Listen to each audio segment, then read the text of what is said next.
Hey, what's going on, everybody? Welcome back to the Ace of Spades University channel. So, today, just recently actually, the FBI has, they've just searched Trump's home in Mar-a-Lago in Florida, and they found nuclear documents, y'all. Nuclear documents and other items from the Washington Post. So, I'm going to read you a little snippet of what they found. They found classified documents relating to nuclear weapons, and those were among the items found in Donald Trump's Florida residence on Monday. We're just not finding this out on Thursday, okay? But Merrick Garland is really meticulous. He has a 100% rate of putting people away. He put away Timothy McVeigh, the bomber in Oklahoma, and hopefully he's put away mob bosses as well.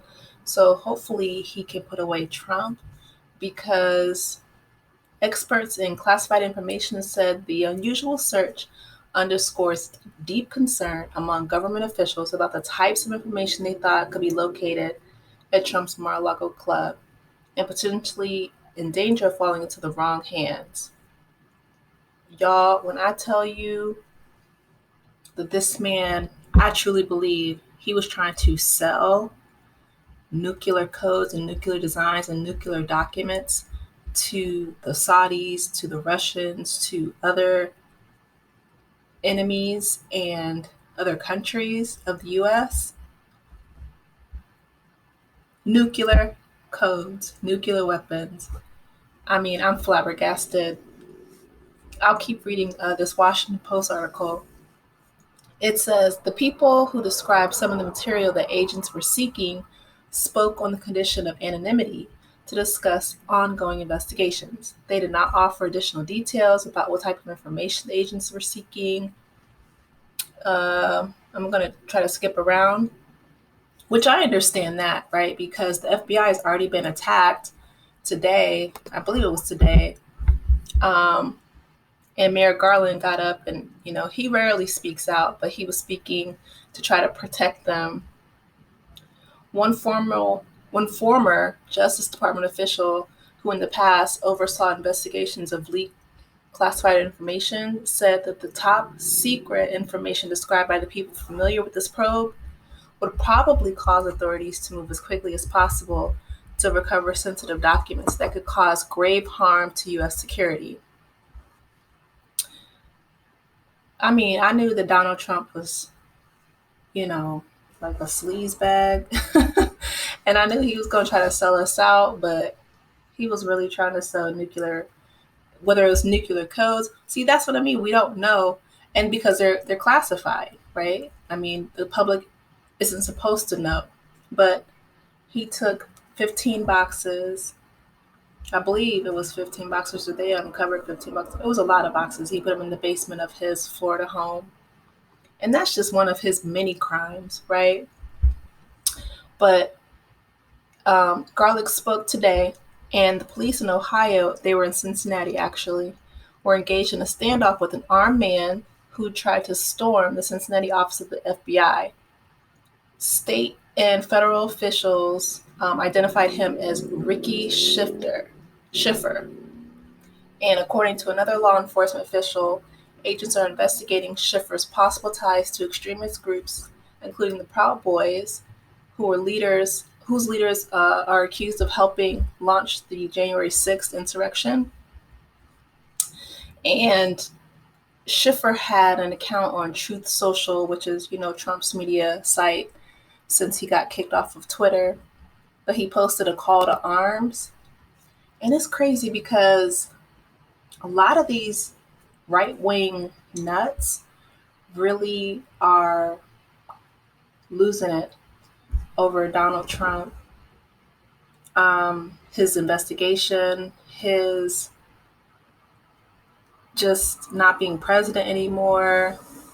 They're constantly being fed this propaganda from Fox News. And it's really sad. It is really, really sad. The message said, "People, this is it. Leave work tomorrow." This is from Ricky Schiffer, the Proud Boy.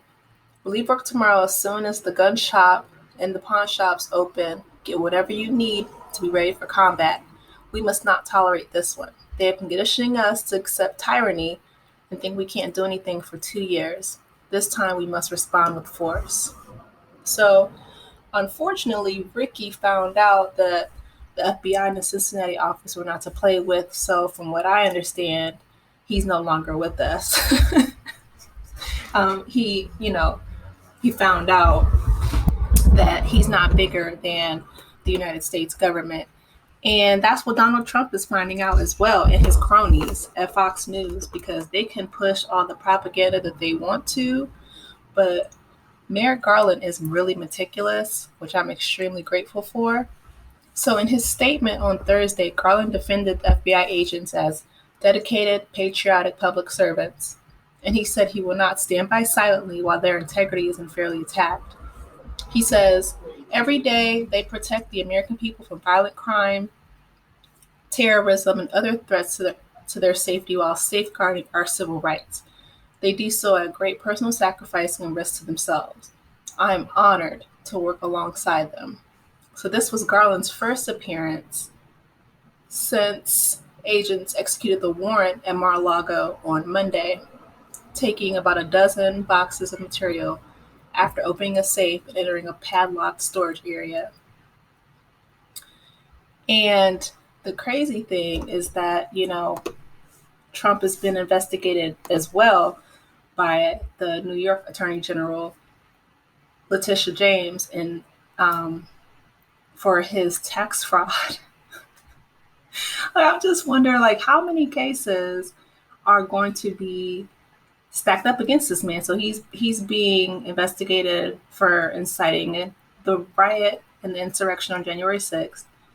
By the January 6th hearings, he is being investigated for the tax fraud by the state of New York's Attorney General and the Department of Justice's Merrick Garland, Attorney General, for taking the classified documents. And right here, I put this picture up because he's the one who said pleading the fifth is disgraceful during his debate with Hillary Clinton in 2016. But he refused to answer any of Attorney General Letitia James's questions in New York. He pled the fifth 440 times, y'all. 440. Okay. And he's so guilty. I mean, I'm honestly curious, other than the fact that our government is really embarrassed, and I know people call him, Teflon Don, that's one of his nicknames, but anybody else would have been under the jail by now. The last thing I'll leave you guys with is this was prepared by Elijah Cummings. So, he was a Black congressman who passed away a few years ago. But this was in 2019. And he said, even back then, that Trump's administration was trying to transfer sensitive nuclear technology to Saudi Arabia. And lo and behold, even on his way out the door, he still grabbed the boxes and was trying to sell us to the highest bidder, sell the nuclear codes and the sensitive information to the highest bidder. So I will keep you guys updated as I am updated, but I just wanted to give you that little tidbit because it is really alarming. It's concerning. On top of, we have multiple global pandemics going on.